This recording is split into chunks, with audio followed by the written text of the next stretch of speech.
Wistman's Wood is one of the last remaining patches of a high-altitude oak wood. Wistman is believed to come from the old Devonshire word, wished, pixie-haunted. This mysterious place was said to have been of great importance to the Druids, who once used it as a sacred site.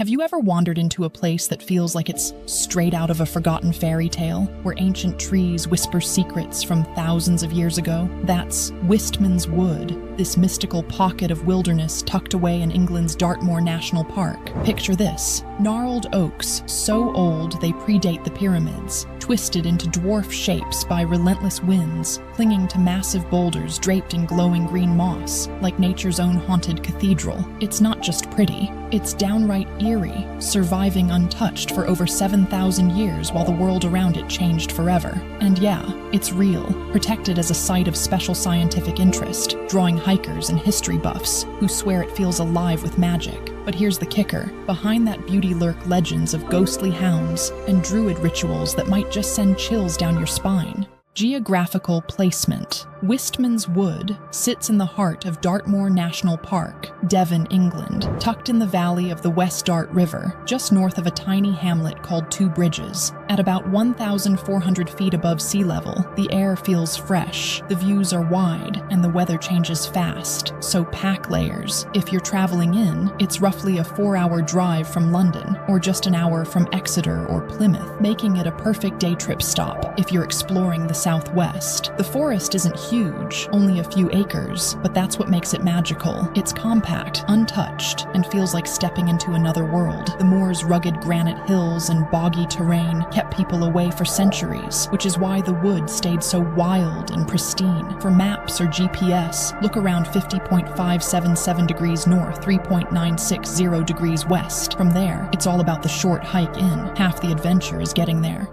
How to get there. Now, how do you actually reach this hidden gem without turning it into a quest? Don't worry, it's straightforward, but you gotta plan for the elements. If you're driving, and that's the most common way, head along the B3357 road straight to Two Bridges. There's a decent car park right by the Two Bridges Hotel, where you can leave your wheels safely. It's free, but it can fill up on weekends, so aim for early. From there, cross the road and follow the signed footpath upstream along the West Dart River. It's about a 1 to 2 mile trek, depending on your pace, and it'll take 30 to 45 minutes one way. The path starts easy, meandering through open moorland with sheep grazing and maybe a pony or two, but it gets a bit steeper and rockier as you climb into the valley. Watch for boggy spots after rain. Dartmoor gets over 200 inches of precipitation a year in some parts, so the ground can be squelchy. If public transport's your thing, catch a bus to Post Bridge, services like the 98 from Plymouth or Exeter. Then it's a scenic 2-mile walk south to Two Bridges before starting the river hike. Add an extra hour for that. No direct road snakes into the wood itself, which is by design. Visit Dartmoor guidelines emphasize keeping vehicles out to protect the fragile ecosystem from erosion and pollution. Once you're on the trail, keep an eye out for the first glimpses of those mossy boulders peeking through the mist. It's your signal you're close. Pro tip: download an offline map app like OS Maps or AllTrails beforehand, since signal can be spotty, and always check the weather. Fog rolls in fast up here. Trust me, arriving feels like stepping through a portal, and now that we're oriented, let's talk about what you'll actually see when you get there. Visual and sensory features. Now that you've got your bearings on how to get there, let's paint a picture of what hits you first when you step into Wistman's Wood. It's like entering a living, breathing fantasy world that's been sculpted by nature's toughest challenges. The whole place feels ancient and alive, with this dense canopy of twisted dwarf oaks that dominate the scene. These aren't your towering forest giants, but stunted trees rarely topping 5 meters, or about 16 feet, high, their branches gnarled and reaching out like they've been frozen mid-dance. Some of these oaks are pushing 400 to 500 years old, way older than many castles in England, yet they've stayed small thanks to the relentless Dartmoor winds, poor rocky soil, and that constant exposure. It's called the Krumholtz effect, where trees get dwarfed and deformed to survive harsh conditions, just like those tough little bonsais on mountain edges. As you wander in, your boots sink into the soft, spongy ground layered with fallen leaves and moss, and the air hangs heavy with that fresh, earthy dampness from the nearby West Dart River, mix in the fog that often rolls through, and it's got this misty, ethereal vibe that makes everything glow in shades of deep green. Massive granite boulders jut out everywhere, completely draped in thick, velvety moss, and lichens that feel like nature's carpet under your fingers, squishy and vibrant, hosting over 50 species of these epiphytes that thrive in the super humid air here, with Dartmoor seeing rain on more days than not. Listen close, and you'll catch the subtle sounds, the river babbling below, maybe a bird call echoing, or the wind rustling through the leaves. It's sensory overload in the best way, making you feel tiny compared to this compact 9-acre wonder. But those boulders aren't just pretty props, they're key to the whole setup, which leads us right into the geology behind this magical mess. One of the first things you'll notice in Wistman's Wood is the huge moss-covered boulders scattered everywhere. Locals call them clitter, and they're not just for show, they're the reason this forest even survives here. These giant granite blocks have been sitting on this slope for millions of years. Instead of flat ground, you get a jumbled maze of rocks where the oaks cling tightly between cracks and pockets of thin soil. The result? Trees grow low and twisted, moss carpets everything, and the rocks trap just enough moisture to keep the wood damp and alive, even in rough Dartmoor weather. It's like nature's own fortress. The boulders protect the trees from strong winds and stop the soil from washing away, while the roots lock the rocks in place. Together, they've created this one-of-a-kind atmosphere that feels ancient, magical, and otherworldly. To truly appreciate Wistman's Wood, we need to rewind thousands of years. After the last ice age, around 7000 BC, Dartmoor was covered in thick woodland of oak, hazel, and birch. Pollen records show that oaks have thrived here since the Mesolithic era, nearly 9,000 years ago. By 5000 BC, things began to change. Neolithic farmers started clearing land for crops and livestock, sparking waves of deforestation that grew during the Bronze Age and later tin mining booms. Much of Dartmoor's forest vanished. Wistman's, however, survived. Its steep, rocky valley made it hard to reach, sparing it from widespread clearing.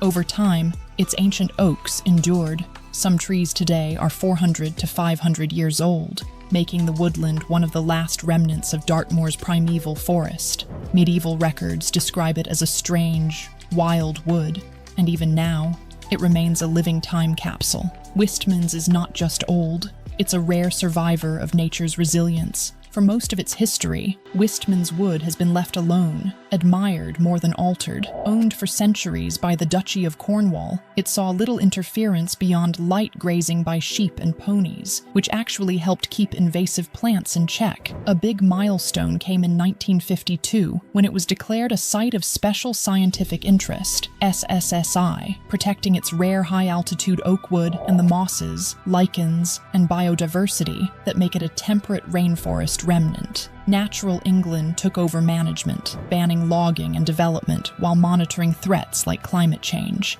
Fast forward, in 2023, the Duchy announced plans to double the woodland by 2040, working with the Woodland Trust and More Trees to restore habitat and strengthen resilience against fire, disease, and warming. By March 2025, 450 young oaks were already planted across the valley, creating a mirror image forest. It's minimal intervention done right, letting nature lead while we ensure its survival for generations ahead.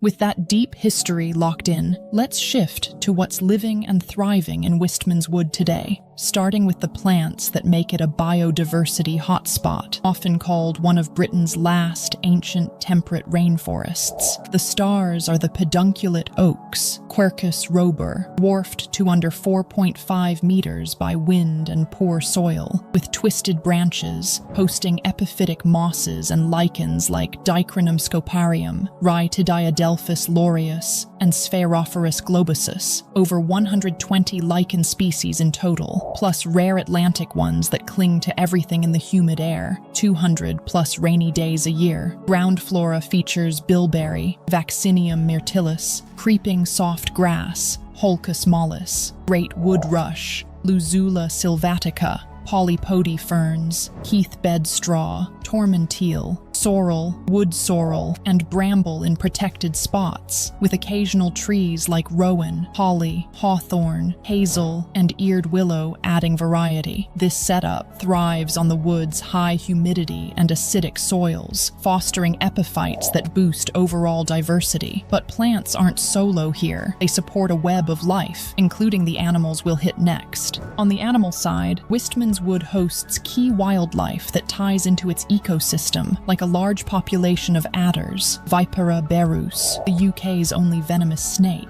sunning on boulders or hiding in the undergrowth. Birds include buzzards soaring overhead, ravens croaking from the branches, and pied flycatchers nesting in the oaks, all drawn to the insect-rich habitat. Over 300 insect species buzz through, from decomposers in leaf litter to pollinators, forming a food web where mosses and lichens shelter tiny critters, which feed birds and reptiles, while grazers like sheep and ponies on the edges help control invasive plants without overgrazing. This balance, protected as a national nature reserve, makes it a resilient pocket of life, but it's the legends swirling around that add the real intrigue. Coming up, beyond the science, Wistman's Wood pulses with ancient myths that amp up its mystique, starting with its ties to druids and pagan rites. Folklore paints it as a sacred grove where druids held rituals, using the massive boulders, like the one called Druid Stone, as altars for ceremonies under the oaks. These tales stem from 19th century accounts, linking the wood's isolation to pre-Christian worship, possibly including human sacrifices in some darker versions. It's easy to imagine hooded figures chanting in the mist, drawing power from this untouched spot, but the spook factor ramps up with the supernatural stories tied to it. The real chills come from tales of the wished hounds, ghostly black dogs said to roam Dartmoor, bursting from Wistman's Wood during the wild hunt, a supernatural chase led by the devil or Odin to snatch lost souls. Locals whisper of eerie howls and apparitions, with the twisted trees and boulders hiding fairies, witches, and other spooks that inspired stories like Conan Doyle's Hound of the Baskervilles. These legends, collected in works like Sabine-bearing Goulds, tie the landscape's eerie vibe to ancient fears, making night visits a no-go. Now, with that thrill in mind, let's get practical on how to visit safely. Legends aside, if you're itching to see Wistman's Wood yourself, here's the key stuff to make your trip smooth and safe. Plan smart to respect this fragile spot. Best times are spring through autumn for milder weather and blooming flora. Avoid winter when paths turn muddy and foggy, upping slip risks on the rocky terrain. Gear up with sturdy waterproof boots, rain jacket, and layers. Dartmoor's weather shifts fast, often rainy. Bring a map app like OS Maps for offline navigation, water, snacks, and keep dogs on leads around livestock. The hike from 2 bridges takes 30 to 45 minutes each way. Allow 1 to 2 hours total to explore the outskirts without rushing. No facilities on site, so prep accordingly. But the big rule? Stick to paths and view from the edges. More on why next. Staying on the outskirts isn't just advice. It's crucial for conserving Wistman's as a national nature reserve and special area of conservation, protecting its rare lichens, mosses, and temperate rainforest ecosystem from foot traffic, erosion, and damage. Threats like climate change could dry out humidity-dependent species, while overvisitation risks soil compaction and lichen loss. On the bright side, the Duchy of Cornwall's expansion project aims to double its size by 2040. In March 2025, volunteers planted 450 local saplings and guarded regenerants to boost resilience and reconnect habitats. Follow Natural England's guidelines, leave no trace, avoid touching moss, and report issues to help preserve this 7,000-year-old wonder. Your mindful visit keeps it thriving. Now let's wrap this up.